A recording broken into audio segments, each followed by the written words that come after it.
నాకు ఒక కవళం పెడతావా అమ్మా? ఇంటికో ముద్ద అడుక్కు తిన్న గుడ్డి దాన్ని నన్ను ముష్టి అడుగుతున్నావు. ఎవరు నాయనా నువ్వు? నేను ముష్టి వాళ్ళలో ముష్టివాణ్ణి తల్లి. ఆకలవుతుంది.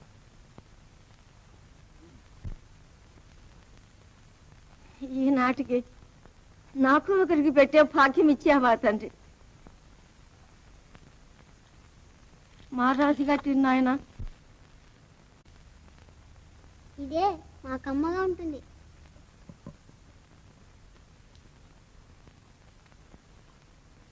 రామా, నువ్వు కూడా తిను.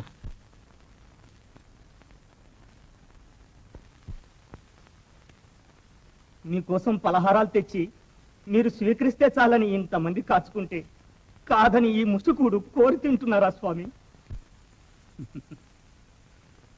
ఆ పలహారాలు నేను తింటే వారికి ఐశ్వర్యం కలుగుతుందనే ఆశతో తెచ్చారు గాని నా మీద కనికరంతో అభిరామ్. ఈ మహాతల్లి నేనెవరో ఎరగదే ఆకలమ్మా అని చెయ్యి దాచగాని జాలితో తన తిండి నాకు పెట్టింది. ఇది ముష్టి కూడా అభిరామ్, అమృతం కాదు. ముష్టివాడు అనుకున్నానే.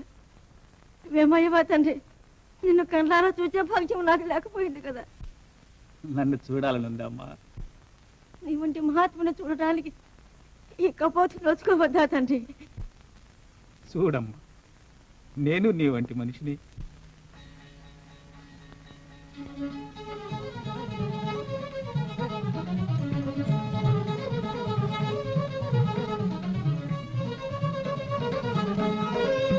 కనపడుతున్నానమ్మా?